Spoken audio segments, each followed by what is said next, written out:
Om Swastiastu. Perkenalkan, nama saya Eka Dek Robi dari kelas 11 Bahasa.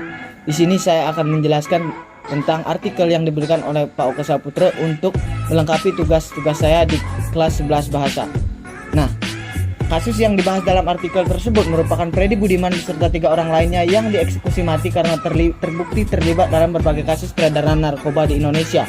Bahkan Freddy merupakan dalang produksi sabu di dalam penjara.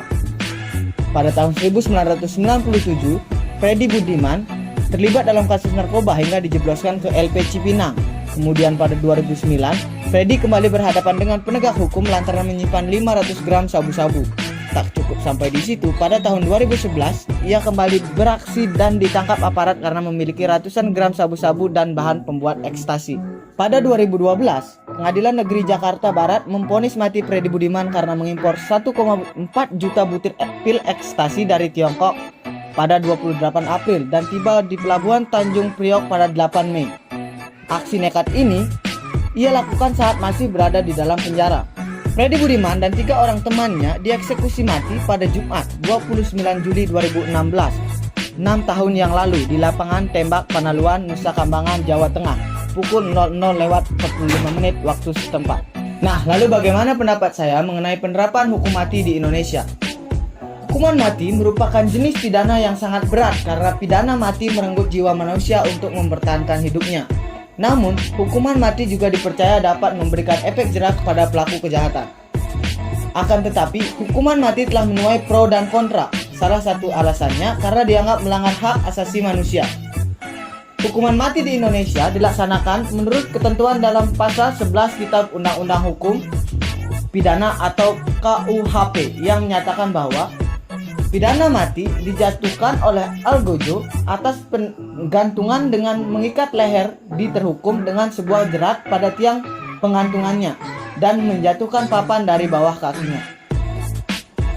Pasal tersebut kemudian diubah dan dijelaskan dalam UU nomor 2/PNPS 1964. Saya pribadi setuju dengan hukuman mati dalam beberapa kasus tertentu, misalnya pada kasus terorisme dan pembunuhan berencana. Hukum jangan hanya berpihak kepada hak asasi pelaku, tetapi juga korban. Hak hidup korban telah dirampas oleh pelaku sehingga pelaku harus mendapatkan hukuman yang setimpal. Selain itu, seriusnya tingkat kejahatan yang kerap dilakukan dengan perbuatan super sadis membuat saya merasa hukuman mati masih perlu diterapkan di Indonesia.